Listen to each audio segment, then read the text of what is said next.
এই শহীদ মিনারে দাঁড়িয়ে আমরা ফ্যাসিবাদী শাসন ব্যবস্থার পতনের ডাক দিয়েছিলাম।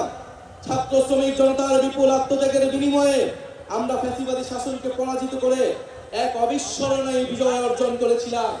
আমাদের সুস্পষ্ট এক দফা দাবি ছিল, আমরা ফ্যাসিবাদী ব্যবস্থার বিলোপ করে এক নতুন রাজনৈতিক বন্দোবস্ত করতে চাই। কেবল এক ফ্যাসিবাদী শাসক হটিয়ে আরেক ফ্যাসিবাদী ব্যবস্থার উত্থানের সম্ভাবনাকে জিয়ে রেখে আমরা নিশ্চিন্তে ঘরে ফিরতে পারি নাই, বরং রাষ্ট্র সমাজে দীর্ঘদিনের জেঁকে বসে এই ফ্যাসিবাদী ব্যবস্থা সমূলে উৎপাদনে আপনাদের তীব্র আকাঙ্ক্ষা বাস্তবায়নের দায়িত্ব কাঁধে তুলে নিতে গত 28শে ফেব্রুয়ারি আমরা আপনাদের ছাত্র শ্রমিক জনতা রাজনৈতিক দল জাতীয় নাগরিক পার্টি এনসিপি গঠন করেছি। গত এক বছরে আপনারা লক্ষ্য করেছেন যে রাষ্ট্রের মৌলিক ও কাঠামোগত সংস্কারে বিভিন্ন শক্তিশালী পক্ষের বিরোধিতার মুখেও এনসিপি আপনাদের পক্ষ থেকে মৌলিক সংস্কারের পক্ষে সুদৃঢ় অবস্থান নিয়েছে। আমরা বিশ্বাস করি এই মৌলিক সংস্কারগুলো পুরোপুরি বাস্তবায়ন ছাড়া ফ্যাসিবাদী কাঠামো ভেঙে ফেলা আমাদের পক্ষে সম্ভব হবে না। প্রিয় বাংলাদেশ, হাজার বছরের ঐতিহাসিক পরিক্রমায় বঙ্গীয় বদ্বীপের জনগোষ্ঠী হিসেবে আমরা এক সমৃদ্ধ সক্রিয় সংস্কৃতি নিয়ে দাঁড়িয়ে আছি। প্রায় 200 বছরের ব্রিটিশ ঔপনিবেশিক শাসনের বিরুদ্ধে বাংলার নিপীড়িত কৃষক ও গণমানুষের দীর্ঘ লড়াইয়ের পরিণতিতে 1947 সালে পাকিস্তান রাষ্ট্রের পতন ঘটে। কিন্তু শোষণ ও বৈষম্য থেকে এদেশের গণমানুষের মুক্তি মিলেনি। ফলে পশ্চিম পাকিস্তানি শাসক গোষ্ঠীর বিরুদ্ধে 23 বছরের সংগ্রামের ধারাবাহিকতায় অর্থনৈতিক মুক্তি ও বৈষম্যহীন সমাজ প্রতিষ্ঠার আশায় 1971 সালে মহান মুক্তিযুদ্ধে লাখো শহীদের রক্তের বিনিময়ে আমাদের স্বাধীন বাংলাদেশ রাষ্ট্রের জন্ম হয়। কিন্তু 1972 সালের মুজিববাদী সংবিধান ও তৎপরবর্তী বাকশালী অপশাসন, দুর্নীতি, দুর্ভিক্ষ ছিল মানুষের এই সুদীর্ঘ ত্যাগ এবং আকাঙ্ক্ষার প্রতি নিষ্ঠুর প্রতারণা। বাঙালি জাতীয়তাবাদের নামে জনগণের উপর চাপিয়ে দেওয়া হয়েছিল একটি একমুখী ও স্বেচ্ছাচারী মতবাদ।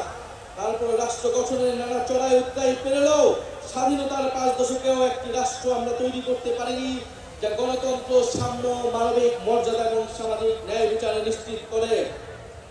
বরং দেশে একটি নিষ্ঠুর ফ্যাসিবাদী শাসন ব্যবস্থা কায়েম হয়েছিল, যেখানে রাষ্ট্রীয় প্রতিষ্ঠানগুলোকে ক্ষমতাসীন দলের স্বার্থে বেপরোয়া ব্যবহার করে গণতন্ত্রকে ধ্বংস করা হয়েছে। বিরোধী মতের কণ্ঠরোধ, গুম, বিচার বহির্ভূত হত্যাকাণ্ড, সর্ববাসী দুর্নীতি, অর্থ পাচারকে রাষ্ট্রীয় সংস্কৃতিতে পরিণত করা হয়েছিল। জুলাই 2024-এ ছাত্র শ্রমিক জনতার বিপুল গণবিস্ফোরণ ছিল দীর্ঘদিনের পুঞ্জীবিত এই অপশাসনের বিরুদ্ধে পরিবর্তনের গণরায়। আমাদেরকে স্মরণ রাখতে হবে, হাজারো শহীদের রক্তের বিনিময়ে অর্জিত আমাদের এই নতুন স্বাধীনতা কেবল সরকার পরিবর্তনের জন্য ঘটেনি। যে ব্যবস্থার মধ্য দিয়ে ফ্যাসিবাদ কায়েম হয়, আমরা সেই ব্যবস্থার পরিবর্তন চেয়েছিলাম। ফ্যাসিবাদ পতনের বছর পূর্তিতে এই জুলাই আমরা টেকনাফ থেকে তেতুলিয়া, জাফলং থেকে সুন্দরবন, বাংলাদেশের আপামর ছাত্র শ্রমিক জনতা, আবার বৃদ্ধ বনিতা, চায়ের টঙের দোকান থেকে ডাক্তার, ইঞ্জিনিয়ার, চা শ্রমিক, আপনাদের সবার ভালোবাসায় সিক্ত হয়েছি। বাংলাদেশের প্রতিটি প্রান্তে আমাদের শহীদ পরিবারের আহত ভাই বোনদের প্রত্যাশার কথা শুনেছি আপনাদের নিত্যদিনের সংগ্রাম, আকাঙ্ক্ষা ও স্বপ্নের কথা। আমাদের দলের জন্ম, এনসিপির জন্ম আপনাদের সকল শ্রম, আমাদের স্বপ্নের নতুন বাংলাদেশ গড়ার জন্য। আপনাদের অভিযোগ, অনুযোগ, প্রত্যাশা আমাদের ভাবনাকে করেছে গভীর, আমাদের লক্ষ্যকে করেছে সমৃদ্ধ। তাই ঠিক 1 বছর পরে আমরা শহীদ মিনারে আপনাদের সামনে দাঁড়িয়ে নতুন বাংলাদেশের আমাদের সেকেন্ড রিপাবলিকের 24 দফা ইশতেহার ঘোষণা করছি। আমাদের প্রথম দফাটি হলো নতুন সংবিধান ও সেকেন্ড রিপাবলিক। উপনিবেশ বিরোধী লড়াই, স্বাধীনতা সংগ্রাম ও জুলাই গণ অভ্যুত্থানে জনগণের সাম্য, মানবিক মর্যাদা, সামাজিক সুবিচারের আকাঙ্ক্ষার ভিত্তিতে আমরা বহু ভাষা, সংস্কৃতি ও জাতির নতুন বাংলাদেশ তৈরি করব। পুরাতন ঝেড়ে ফেলে আমাদের রাষ্ট্রের নতুন যাত্রায় আমাদের প্রথম অঙ্গীকারী হচ্ছে গণপরিষদের মাধ্যমে একটা নতুন সংবিধান। জুলাইয়ের আকাঙ্ক্ষা পূরণে আমাদের এই নতুন সংবিধান একনায়কতন্ত্র, পরিবারতন্ত্র, ফ্যাসিবাদী কাঠামোর বিলোপ করে একটি বৈষম্যহীন, গণতান্ত্রিক, অন্তর্ভুক্তিমূলক ও জনকল্যাণমুখী রিপাবলিক গঠন করবে। আমাদের এই নতুন রাষ্ট্র ব্যক্তির জীবন, জীবিকা, মর্যাদা, অধিকার সংরক্ষণ করবে এই নতুন সংবিধান আমাদের রাষ্ট্রের আইন, বিচার ও নির্বাহী বিভাগের মধ্যে ক্ষমতার সুনির্দিষ্ট বিভাজন ও ভারসাম্য নিশ্চিত করবে। আমরা জুলাই ঘোষণাপত্র, জুলাই সদনের সাংবিধানিক স্বীকৃতি নিশ্চিত করব।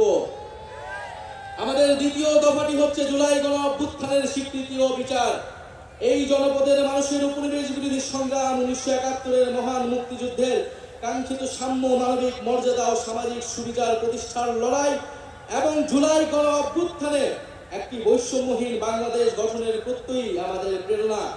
আমরা জুলাইয়ে সংগঠিত গণহত্যা, শাপলা গণহত্যা, আমরা পিলখানা হত্যাকাণ্ড, গুম ও বিচার বহির্ভূত হত্যা সহ আওয়ামী ফ্যাসিবাদের সময়ে সংগঠিত সকল মানবতা বিরোধী অপরাধের দৃষ্টান্তমূলক বিচার ও শাস্তির জন্য আমরা লড়াই করব। জুলাই গণ অভ্যুত্থানের শহীদদের পরিপূর্ণ রাষ্ট্রীয় স্বীকৃতি, আহতদের চিকিৎসা পুনর্বাসন নিশ্চিত করে আজীবন তাদের পাশে দাঁড়াবো। জুলাইয়ের জাতীয় ঐক্য, হাজারো শহীদের আত্মত্যাগের মহিমাকে ধারণ করার জন্য আমরা জুলাইয়ের স্মৃতি রক্ষা করব এবং সবসময় ফ্যাসিবাদ বিরোধী লড়াইয়ের সহযোদ্ধাদের পাশে থাকব। আমাদের তৃতীয় দফাটি হচ্ছে গণতন্ত্র, রাষ্ট্রীয় প্রতিষ্ঠানের সংস্কার।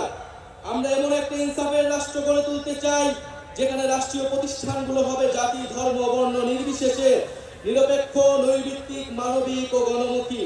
জনসেবাই হবে তাদের মূল মন্ত্র। একই সঙ্গে রাষ্ট্রের সকল সাংবিধানিক ও বিধিবিধ জবাবদিহিতা নিশ্চিতকারী প্রতিষ্ঠানের ক্ষমতা বৃদ্ধি করা হবে, যেন এই প্রতিষ্ঠানগুলো স্বাধীনভাবে কাজ করে নির্বাহী বিভাগের কর্তৃত্ব পরায়ণ হওয়ার প্রবণতা প্রতিহত করতে পারে।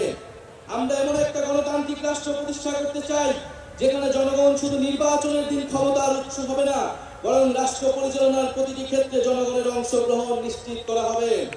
আমরা অবাধ, সুষ্ঠু, নিরপেক্ষ নির্বাচনের জন্য নির্বাচন কমিশন আইন ও গঠন প্রক্রিয়ায় মৌলিক পরিবর্তন সাধন করব এবং রাষ্ট্র কর্তৃক নির্বাচিত ব্যয় নির্বাহে আইন করার মাধ্যমে নির্বাচনে কালো টাকার প্রভাব হ্রাস করব এবং সৎ ও যোগ্য প্রার্থীদের প্রতিদ্বন্দ্বিতার সুযোগ সৃষ্টি করব।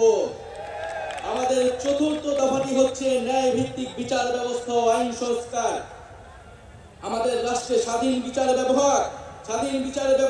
বিভাগ ক্ষমতাবানদের পক্ষে অন্ধ অবস্থান নিবে না, বরং মজলুমকে তার প্রাপ্য ন্যায় বিচার বুঝিয়ে দিবে। এছাড়া একটি সত্যিকার জনগণতান্ত্রিক রাষ্ট্র গড়ে তুলতে আমরা ঔপনিবেশিক আমলে সকল আইনকে জাতীয় ও আন্তর্জাতিক মানবাধিকার মানদণ্ডের ভিত্তিতে যুগোপযোগী করব। মৌলিক মানবাধিকার লঙ্ঘন করে এমন কোনো আইন তৈরি করা হবে না। আমরা বিচার বিভাগের আলাদা সচিবালয়কে পরিপূর্ণ আর্থিক স্বাধীনতা প্রদান সহ সম্পূর্ণভাবে ক্রিয়াশীল করব। মামলার জট ও দীর্ঘসূত্রতা কমাতে আমরা বিচারক, আদালতের সংখ্যা বাড়াবো। আমরা মামলার নথিপত্রগুলোকে ডিজিটালাইজ করব এবং মামলার অগ্রগতি অনলাইন ট্র্যাকিং এর ব্যবস্থা করব।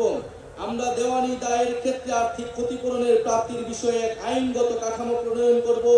মানহানির মামলায় শুধু ভুক্তভোগী ব্যক্তি আইনগত প্রতিকার চাইতে পারবেন, এই বাধ্যবাধকতা নিশ্চিত করব। আমরা গরিবদের জন্য বিনামূল্যে আইনগত সহায়তার ব্যাপ্তি বৃদ্ধি করব। কিশোর সংশোধনী ব্যবস্থার মানবিকরণ ও সমাজে পুনর্বাসনের সুব্যবস্থা করব। ইনশাআল্লাহ আমাদের নতুন বাংলাদেশে ন্যায় বিচার নিশ্চিত করা হবে। আমাদের পঞ্চম দাবিটি হচ্ছে সেবামুখী প্রশাসন ও দুর্নীতি দমন। বাংলাদেশে আমলাতন্ত্রকে দলীয়করণের মাধ্যমে শোষণের হাতিয়ার হিসেবে ব্যবহার করা হয়েছে। আমরা প্রশাসনের সকল প্রকার রাজনৈতিক হস্তক্ষেপ বন্ধ করব।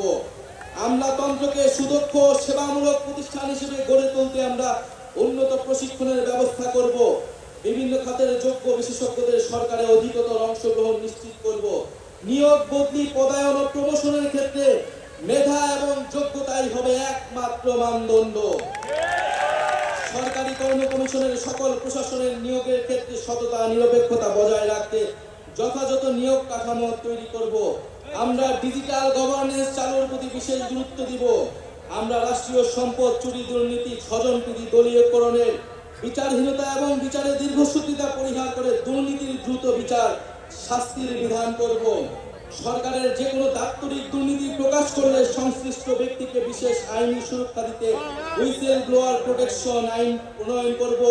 সমাজে শিক্ষায় সমাজের দুর্নীতি বিরোধী মূল্যবোধ এবং সচেতনতা তৈরি করব। আমাদের ষষ্ঠ দাবিটি হচ্ছে জনবান্ধব আইন শৃঙ্খলা রক্ষাকারী বাহিনী।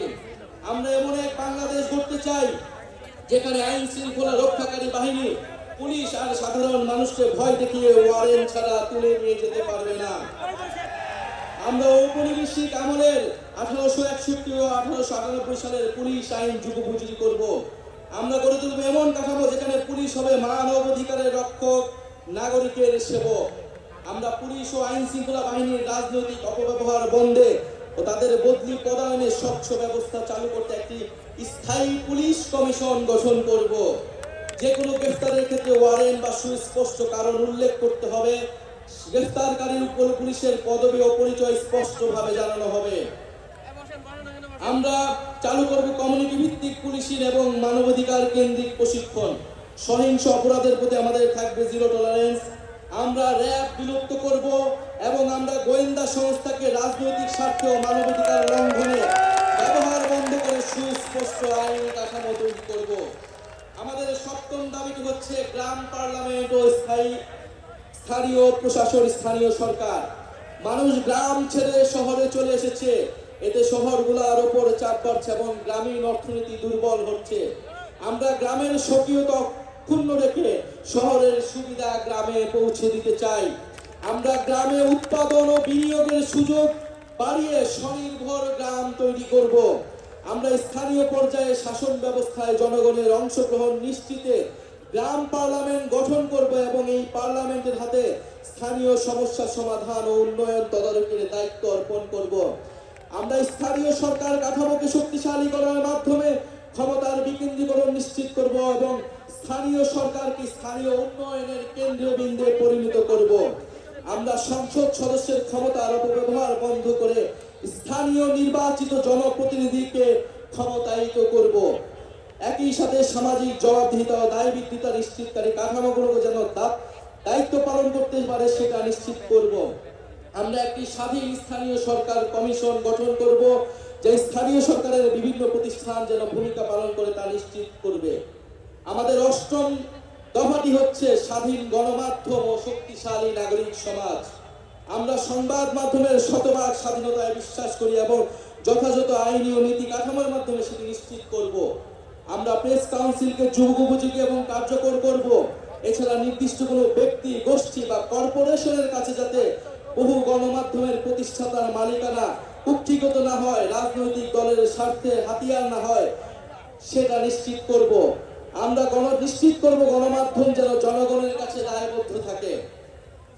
আমরা গণতান্ত্রিক জবাবদিহিতা শক্তিশালী করার প্রয়াসে নাগরিক সমাজের সক্রিয়তা ও স্বাধীন মত প্রকাশের সুযোগে অবারিত করতে নাগরিক সমাজের অংশীজনের সমন্বয়ে একটি শক্তিশালী নীতি কাঠামো তৈরি করব।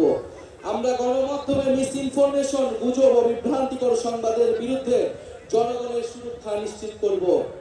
আমাদের নবম দাবিটি হচ্ছে সার্বজনীন স্বাস্থ্য।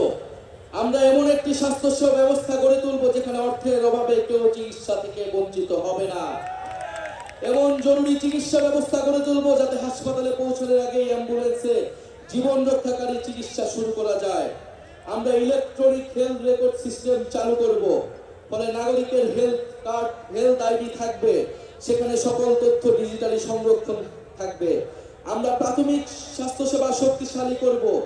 আমরা জাতীয় ইউএচআর এর সঙ্গে সমন্বিত করব যাতে রোগী এক হাসপাতাল থেকে আরেকটিতে সহজে চিকিৎসা চালিয়ে যেতে পারে। আমরা স্বাস্থ্যকর্মীদের ন্যায্য বেতন, ক্যারিয়ারে অগ্রগতির সুনির্দিষ্ট পদ্ধতি, নারী স্বাস্থ্যকর্মীদের জন্য কর্মক্ষেত্রে ডে কেয়ার সেন্টার সহ নারী বান্ধব পদক্ষেপ গ্রহণ করব। স্বাস্থ্যকর্মীদের ক্ষেত্রে কর্মক্ষেত্রে সহিংসতা অবসান ঘটাতে কার্যকর নীতি গ্রহণ করব। আমরা জনপদের মানুষের জন্য নতুন ও কার্যকরী চিকিৎসা আবিষ্কার করতে আমরা বিশ্বমানের একটি জাতীয় বায়োব্যাংক প্রতিষ্ঠা করব। আমাদের 10 নম্বর দাবিটি হচ্ছে জাতি গঠনে শিক্ষানীতি। আমরা শিক্ষা খাতে বরাদ্দ বাড়িয়ে ভবিষ্যতের উদ্ভাবন, শিল্পায়ন ও অর্থনীতির জন্য প্রস্তুত একটি দক্ষ জ্ঞানভিত্তিক সমাজ গড়ে তুলব। শিক্ষা পণ্য নয়, অধিকার। বিজ্ঞান, গণিত, প্রকৌশল ও চিকিৎসায় শক্ত ভিত তৈরিতে আমাদের থাকে বিশেষ পরিকল্পনা। আমাদের ইতিহাস, ভাষা, সংস্কৃতি চর্চার মাধ্যমে শিক্ষা ব্যবস্থা নৈতিকতা ও গণতান্ত্রিক মূল্যবোধ সম্পন্ন সুনাগরিক তৈরি করবে। শিক্ষার ভিত্তি দৃঢ় করার জন্য প্রাথমিক, মাধ্যমিক ও কারিগরি শিক্ষাকে গুরুত্ব দেওয়া হবে এবং উচ্চ শিক্ষার মূল্য লক্ষ্য হবে মানসম্পন্ন গবেষণার মাধ্যমে জ্ঞান সৃষ্টি করা। আমরা সংশ্লিষ্ট অংশীজনের সাথে আলোচনা করে বাংলা মাধ্যম, মাদ্রাসা ও ইংরেজি মাধ্যম সহ বিদ্যমান সকল ধরনের শিক্ষা মাধ্যম ও পদ্ধতিগুলোর মধ্যে যৌক্তিক সমন্বয় করব। কর্মমুখী বৃত্তিমূলক নার্সিং শিক্ষা ও দক্ষতা প্রশিক্ষণকে আন্তর্জাতিক মানের আধুনিক ও যুগোপযোগী করে গড়ে তুলব, যাতে নাগরিকের জন্য কর্মসংস্থান তৈরি হয়। আমরা শিক্ষকের মর্যাদা প্রতিষ্ঠান অংশ হিসেবে বহির্বিশ্বের সাথে সঙ্গতি রেখে পৃথক বেতন কাঠামো বাস্তবায়ন ও রাষ্ট্রীয় নীতি ও পদক্ষেপ গ্রহণ করব। এমপিওভুক্ত শিক্ষা প্রতিষ্ঠানগুলোকে পর্যায়ক্রমে জাতীয়করণ করা হবে। শিক্ষা প্রতিষ্ঠানের ছাত্র, শিক্ষক, কর্মকর্তা, কর্মচারীদের রাজনীতি ও তার উপর জাতীয় রাজনীতির প্রভাব বিষয়ে সংশ্লিষ্টদের মতামতের ভিত্তিতে গ্রহণযোগ্য নীতিমালা প্রণয়ন করা হবে। আমাদের 11 নম্বর দফা